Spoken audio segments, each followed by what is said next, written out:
Welcome to public TV news bulletin లో ముందుగా headlines. ఆంక్షలు లేకుండా రైతులకు రుణమాఫీ చేయాలి. ఎల్ఆర్ఎస్ పెండింగ్ దరఖాస్తులు పరిష్కరించాలి. సంగారెడ్డి జిల్లా కలెక్టర్ క్రాంతి వల్లూరు. ఏపీలోని మావోయిస్టులకు భారీ ఎదురుదెబ్బ.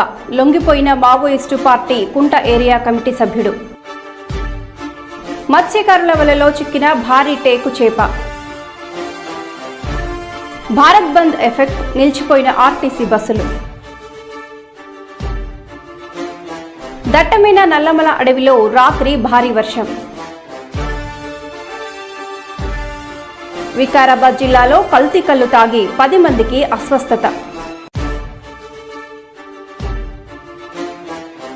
ఇక వివరాల్లోకి వెళ్తే, ఎస్సీ వర్గీకరణ చేసుకునే వెసులుబాటును రాష్ట్రాలకు కల్పిస్తూ ఆగస్టు 1న దేశ అత్యున్నత న్యాయస్థానం సుప్రీంకోర్టు 7గురి ధర్మాసనం ఇచ్చిన తీర్పును, కోర్టు నిర్ణయాలలో రాజకీయ జోక్యంను వ్యతిరేకిస్తూ ఈ రోజు దేశవ్యాప్తంగా ఉన్న దళిత సంఘాలు భారత్ బంద్ పిలుపు మేరకు ఎస్సీ వర్గీకరణ పోరాట సమితి ఆధ్వర్యంలో జయశంకర్, భూపాలపల్లి జిల్లాలో వాణిజ్య రంగాలు, విద్యా సంస్థలు, ప్రైవేట్ ఆర్టీసీ కార్మిక సంఘాలు, ప్రభుత్వ ప్రైవేటు యాజమాన్యాలు భారత్ బంద్ కు నిరసనగా భూపాలపల్లి బస్టాండ్లో బస్సులను నిలిపివేసి బంద్ చేయడం జరిగింది. ఇట్టి కార్యక్రమంలో ఈఎక్స్ జెడ్పీటీసీ జోగుల సమ్మన్న, మాజీ జిల్లా అధ్యక్షులు పసుల అశోక్, గుండాల సునీల్ చంద్ర, తెలంగాణ మాల పోరాట సమితి కొత్తపల్లి గోరి మండల అధ్యక్షులు పసుల రాకేష్, జిల్లా నాయకులు ముద్దమల్ల సమ్మయ్య తదితరులు పాల్గొన్నారు.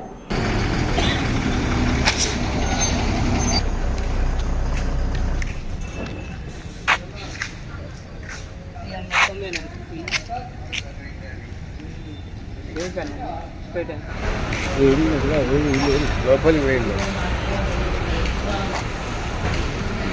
ఆసినట్టు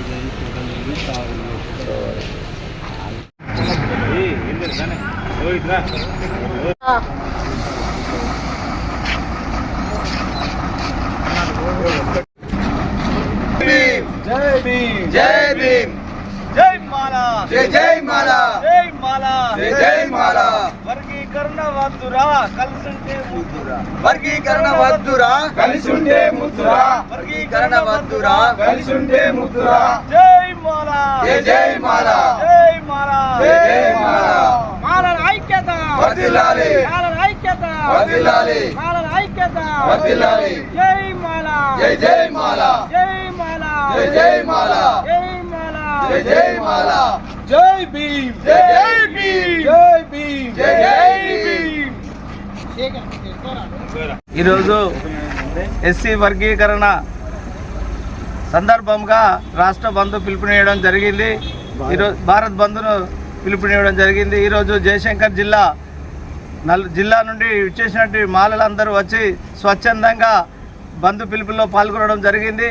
మరి ఈరోజు వ్యాపారము, కళాశాలలు, విద్యాలయాలు, ఆటో యూనియను, ఆర్టీసీ యూనియను స్వచ్ఛందంగా బంద్ చేయాలని మా రాష్ట్ర పిలుపు మేరకు ఈరోజు ఈ జయశంకర్ జిల్లాలలో మరి బంద్ను ప్రకటించడం జరిగింది.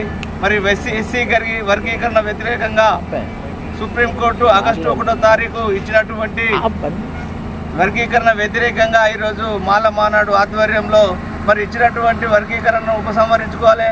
మరి ఉన్నటువంటి వర్గీకరణ విషయంలో మరి రాష్ట్ర ప్రభుత్వం కానీ కేంద్ర ప్రభుత్వాలు కానీ మొండి వైఖరి కలిసినటువంటి మాల మాదిగల మధ్య చిచ్చు పెడితే వారి రాజకీయ స్వలాభం కోసము మరి ఈరోజు చేస్తున్నటువంటి ఉపవర్గీకరణ తక్షణమే రద్దు చేయాలని ఈ సందర్భంగా మాల మానాడు తరపున వర్గీకరణ పోరాట సమితిని హెచ్చరిస్తున్నాం. అలాగే సోదరులు మరి గతంలో ఉన్నటువంటి 2004లో మరి చంద్రబాబు నాయుడు కూడా మరి వర్గీకరణ చేయడం జరిగింది. మరి అలాంటి సందర్భంలో ఇప్పుడున్న మరి మోడీ ప్రభుత్వం మరి వర్గీకరణ చేయడం సిగ్గుచేటని సందర్భంగా తెలియజేస్తున్నాం. మరి రాష్ట్రాలకు వర్గీకరణ చేయవచ్చు అని ఇచ్చినటువంటి రాష్ట్ర ప్రభుత్వాలు మరి వెంటనే వెనుకకు తీసుకోవాలని సందర్భంగా తెలియజేస్తూ, మరి గతంలో మరి ఎస్సీ వర్గీకరణ, ఏబిసిడి వర్గీకరణ ఇస్తే మాలలకు అన్యాయం జరుగుతూ ఉంది. మరి ఈ సందర్భంలో మరి మాలలు అన్ని జిల్లాలో ఉన్నటువంటి ఈరోజు ఉమ్మడి వరంగల్ జిల్లా మరి అక్కడ కూడా ఈరోజు భారత్ బంద్ను ప్రవేశపెట్టడం జరుగుతూ ఉంది. కానీ మాల సోదరులందరూ ఐకమత్యంగా ఉండి ఈ పోరాటాలకు సిద్ధం కావాలని, ఇలాంటి సుప్రీంకోర్టు ఇచ్చినటువంటి వర్గీకరణను వెనుక తీసుకోపోతుంది అంచెలంచెలుగా దఫాలుగా మేము పోరాటాలకు సిద్ధం ఉంటామని ఈ సందర్భంగా తెలియజేస్తున్నాం. జై మాల, జై జై మాల, జై మాల, జై జై మాల. రాష్ట్ర వర్కింగ్ ప్రెసిడెంట్ జల్ల ప్రభాకర్.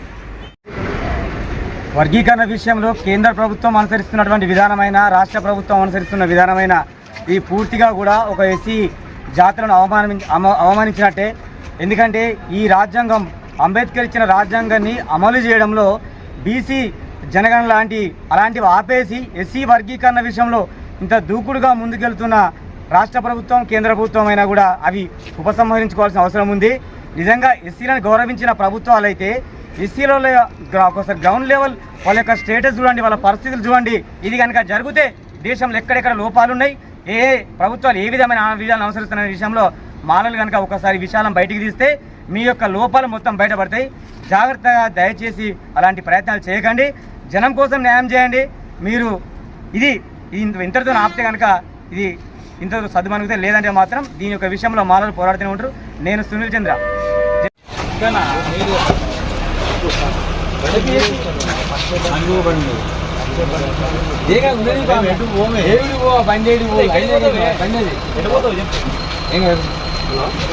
తమ్ముడు దా రాకేష్ జై మాలా, జై మాలా, జై మాలా, జై మాలా. వర్గీకరణ వద్దురా, కలిసుంటే ముద్దురా. వర్గీకరణ వద్దురా, కలిసుంటే ముద్దురా. జై మాలా, జై మాలా, జై భీమ్, జై భీమ్, జై భీమ్, జై భీమ్, జై భీమ్, జై భీమ్, జై మాలా, జై మాలా, జై మాలా, జై మాలా. వర్గీకరణ వద్దురా, కలిసుంటే ముద్దురా. వర్గీకరణ వద్దురా, కలిసుంటే. జై మాలా, జై మాలా, జై మాలా, జై మాలా. వర్గీకరణ వద్దురా, కలిసుంటే ముద్దురా. వర్గీకరణ వద్దురా, కలిసుంటే ముద్దురా. జై మాలా, జై మాలా, జై భీమ్, జై భీమ్, జై భీమ్. రాజానగరం మండలం వెలుగుబంద హౌసింగ్ కాలనీని హౌసింగ్ ఆర్ఎంసీ ఆర్డబ్ల్యూఎస్ అధికారులతో కలిసి కలెక్టర్ సందర్శించి గృహ లబ్ధిదారులతో వారి సమస్యలపై క్షేత్రస్థాయిలో అవగాహన కలుగజేసుకున్నారు. ఈ సందర్భంగా కలెక్టర్ పి ప్రశాంతి మాట్లాడుతూ వెలుగుబంద లేఅవుట్ గృహ లబ్ధిదారులు సమస్యల పరిష్కారం కోసం చర్యలు తీసుకోవటం జరుగుతుందన్నారు. ఈ లేఅవుట్లో మరింత మంది లబ్ధిదారులు ఇవాళ నిర్మాణాలు చేపట్టే దిశగా అవగాహన కల్పించాల్సిందిగా క్షేత్రస్థాయి అధికారులకి సిబ్బందిని కలెక్టర్ ఆదేశించారు. ప్రభుత్వానికి మీ సమస్యలు తీసుకుని వెళ్లి పరిష్కారం అయ్యే విధంగా చర్యలు తీసుకోవటం జరుగుతుందన్నారు. కలెక్టర్ వెంటనే housing PD R Krishna Nayak, RWS ED Balashankar Rao, DE Suribabu తదితరులు పాల్గొన్నారు.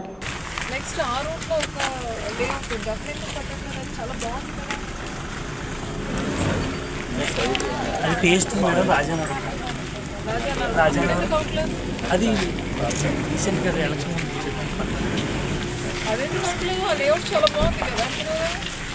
మీరు ఇంకా హౌసింగ్ దిగలేదా? మీరు ఇక్కడే ఉంటారా, ట్రాన్స్ఫర్ అవుతారా? మీరు ఉన్నప్పుడు గవర్నమెంట్ ఫామ్ అయ్యేది 3 months అవుతుంది. మరి కొన్ని ప్రాబ్లమ్స్లు ఎలా ఉన్నాయి? అవి లోన్ కట్టుకోవడానికి లోన్ లేకుండా మీకు అట్లా ఎలా కట్టుకుంటారు? మార్కింగ్ చేయరు కదా మీరు.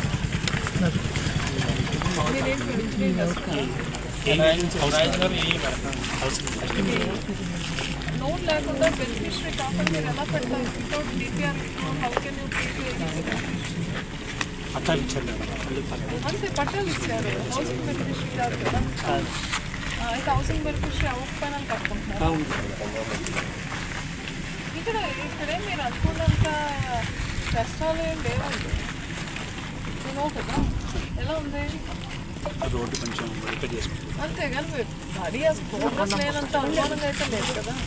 అండ్ రోడ్ సైడ్ అంతా మీరు మొబిలైజ్ చేయొచ్చు కదా. మేడం ఇక్కడ రోడ్లు సరిగా 10 days ఒకసారి కూడా రాదు మేడం. ట్యాంక్ వర్షం వస్తే ఇంకా అసలు లేదు. వాళ్ళైనా కొన్ని ఏరియాస్ అయితే వర్షం వస్తే వస్తాయి అంటున్నారు మేడం. ఆర్డబ్ల్యూస్ ఎట్లున్నారు?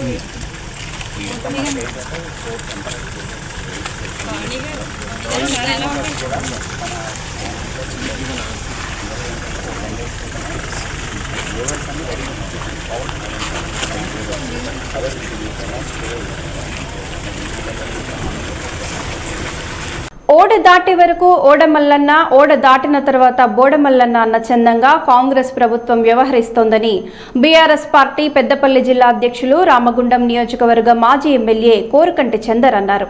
ఈ మేరకు గోదావరికని బీఆర్ఎస్ పార్టీ కార్యాలయంలో జరిగిన మీడియా సమావేశంలో ఆయన మాట్లాడారు.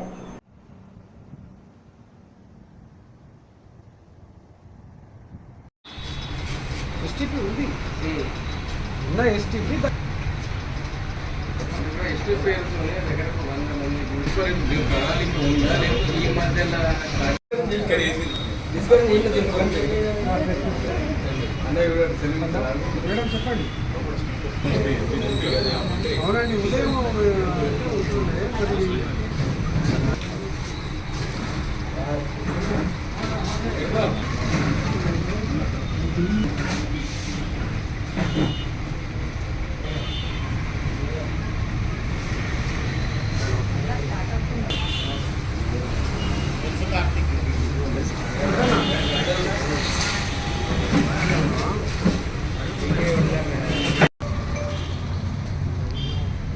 ఓడ దాటేదాకా ఓడమల్లప్ప, ఒడ్డు దాటిన తర్వాత బోడమల్లప్ప అనేటువంటి చందంగా ఇలా కాంగ్రెస్ ప్రభుత్వం ఎన్నికల సమయంలో అందరికీ రుణమాఫీ చేస్తామని మాట్లాడి ఈరోజు 40% మాత్రమే రుణమాఫీ చేసి ఇలా రైతుల గుండెల్లో గుణపాలు దించినటువంటి రేవంత్ రెడ్డి ప్రభుత్వానికి బుద్ధి చెప్పాల్సినటువంటి సందర్భం వచ్చింది.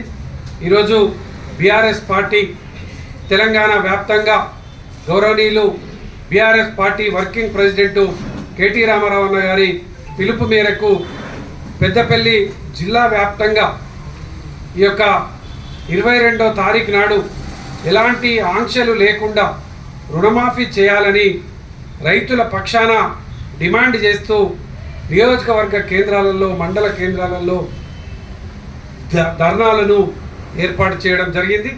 ఈ యొక్క ధర్నాలను విజయవంతం చేయడం కోసం రైతన్నులందరూ కూడా కదలి రావాలి, కదం తొక్కాలి.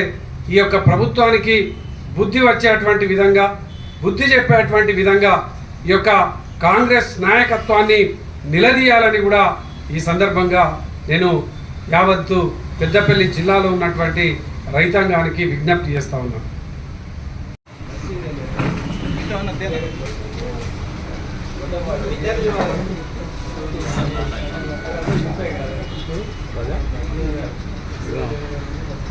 కూర్చోరా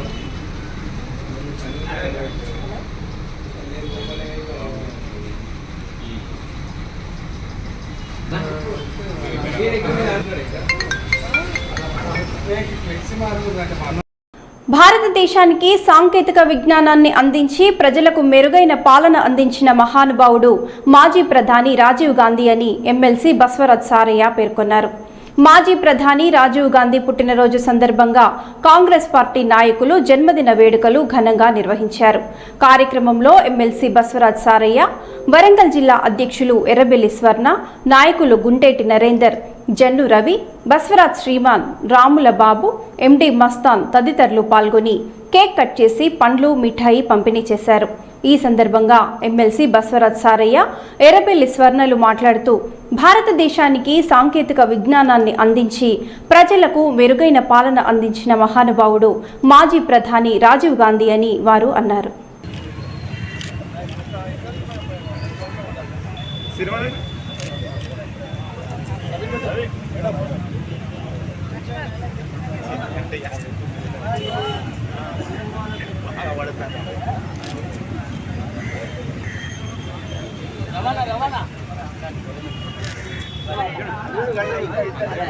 శ్రీమన్న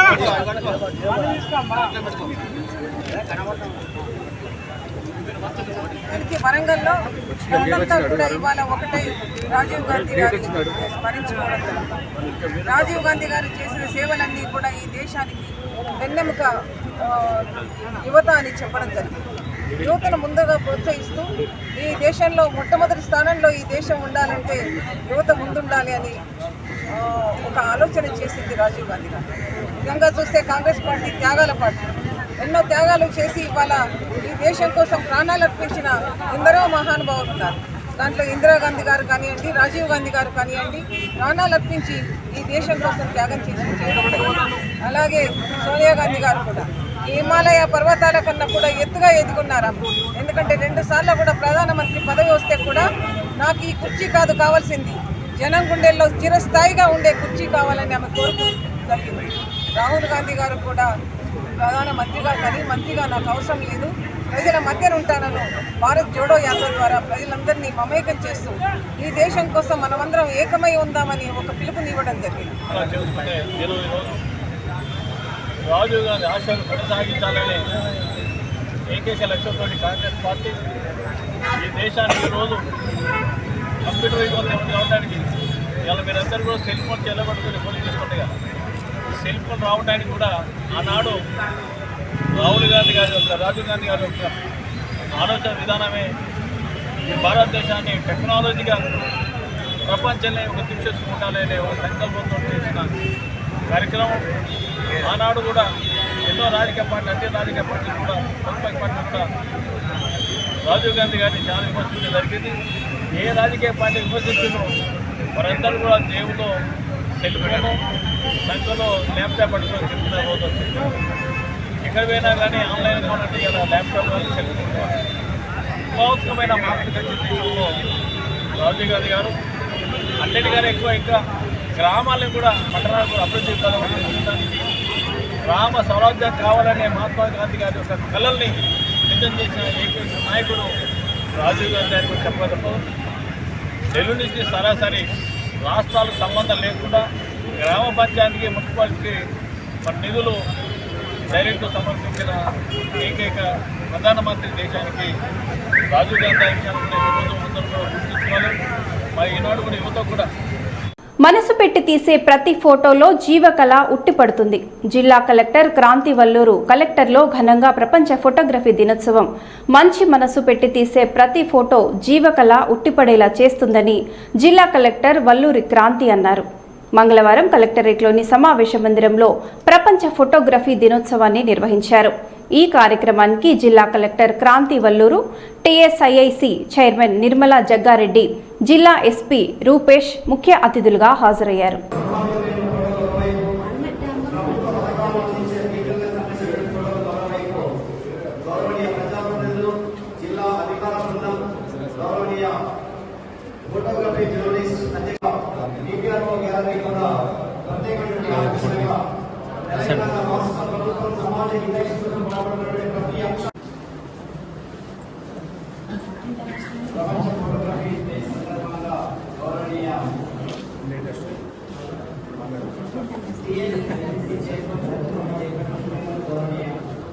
వారు అందించినటువంటి విశేషమైనటువంటి సేవలు, ఫోటోగ్రఫీ రంగం లోపల అందించినటువంటి ప్రశంసనీయమైన భావాలకు ఈరోజు ఆగస్టు 19 జరుపుకోవాల్సిన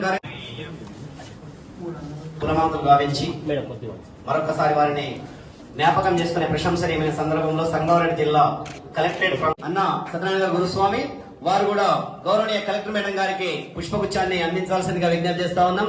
శ్రీ హరి గారు వారు గౌరవనీయ ఎస్పీ సార్ కు పుష్పగుచ్చాన్ని అందించాల్సిందిగా విజ్ఞప్తి చేస్తున్నాం. Thank you very much sir. B6 HMTV stop for photo. Okay sir. తర్వాత శ్రీ హరి గారు సిఎస్ఆర్, చిరంజీవి పోలీస్ సెల్ పోయిందా చిరంజీవి గారిని సంప్రదించండి.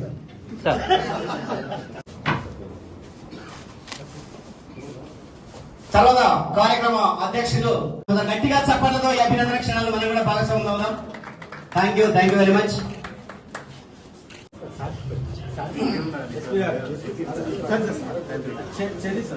జర్నలిస్ట్ అసోసియేషన్ అధ్యక్షులు ఆరిఫ్ అన్న గారు, గౌరవనీయ ఎస్పీ గారు కూడా శ్రావణ మాసం పాసింగ్ కాబట్టి ఇబ్బంది. క్రీస్తు శకం 1650 సంవత్సరంలో ఉమ్మడి వరంగల్ జిల్లాలో స్టేషన్ గన్పూర్ మండలం జనగామ జిల్లాలోని నేడు జనగామ జిల్లాలోని స్టేషన్ గన్పూర్ మండలం తాటికొండ గ్రామంలో గౌడ కుటుంబంలో జన్మించారు. వారు వారి తల్లి కోరిక మేరకు కలుగీత వృత్తిని చేపట్టారు. ఆ సమయంలో మొఘల్ చక్రవర్తుల పరిపాలనలో గ్రామంలోని ప్రజలు వివిధ ఇబ్బందులకు గురవడం వారు గమనించారు. పన్నుల ఒత్తిడి కానీ, వెట్టి చాకరీ కానీ, ఇతర సాంఘిక పరిస్థితుల వల్ల ఆనాడు అణగారిన వర్గాలు చాలా దుర్భర పరిస్థితిని చూసి వారు ప్రభావితులయ్యారు. ఎలా అయినా తిరిగి మన రాజ్యం ఏర్పాటు చేసుకోవాలి, రాజును కావాలి, అందరినీ కూడా సమానంగా చూడాలనే ఒక ఉద్దేశంతో వారి అనుచరులను 12 మందితో సైన్యాన్ని ప్రారంభించుకొని 12,000 మంది వరకు కూడా ఒక పెద్ద సైన్యాన్ని ఏర్పాటు చేసుకొని వారు వివిధ కోటలను జయించి 30 సంవత్సరాల వరకు కూడా పాలన సాగించారు. ఒక సామాన్య కుటుంబంలో పుట్టి అన్ని సంవత్సరాలు పెద్ద కోటలను జయించి పరిపాలన సాగించి సాగు చేస్తూ ధనవంతుల యొక్క ధనాన్ని తీసుకొని పేదలకు పంచుతూ వారు అందరి చేత కూడా సర్దారాన్ని పిలిపించుకొని ఎంతో దగ్గర వారు. మరి వారి జీవితం అందరికీ కూడా ఎంతో స్ఫూర్తిదాయకం. పట్టుదల కృషి ఉంటే ఏదైనా సాధించవచ్చు అని వారి జీవితం నుంచి మనం తెలుసుకోవచ్చు. అణగారిన వర్గాల ప్రజల కోసం, వారి హక్కుల కోసం, సమానత్వం కోసం వారు ఎంతో కృషి చేశారు.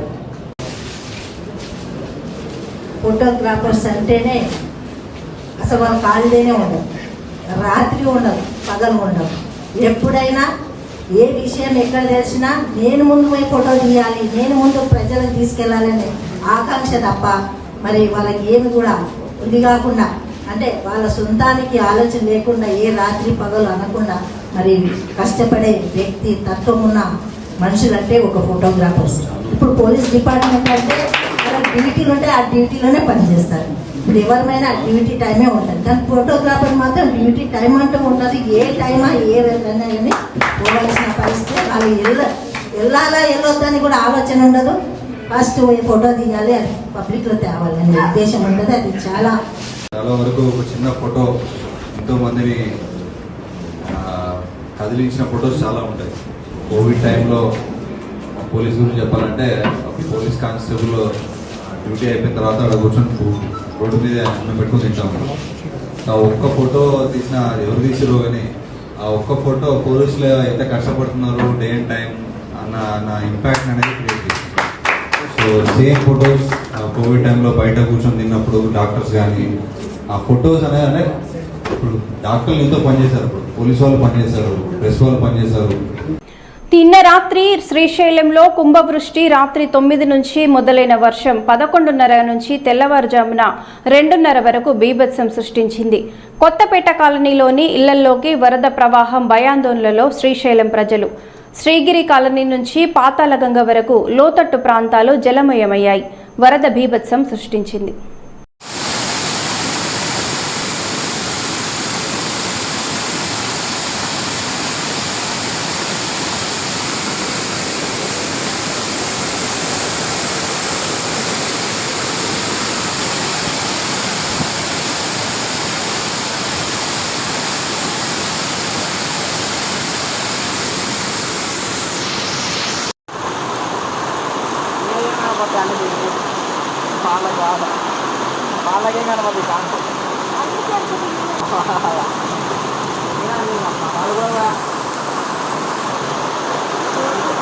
కారు పోయిందిరా,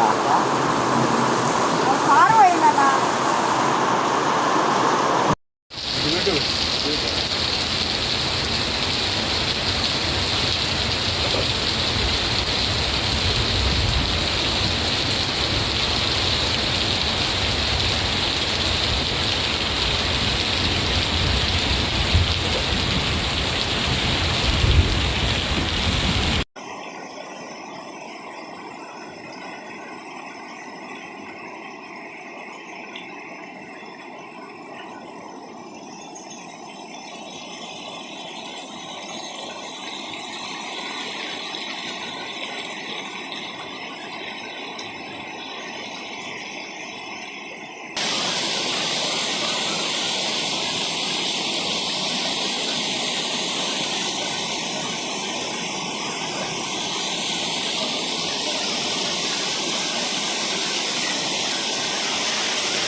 మరో బులెటిన్లో మళ్ళీ కలుద్దాం. నమస్కారం.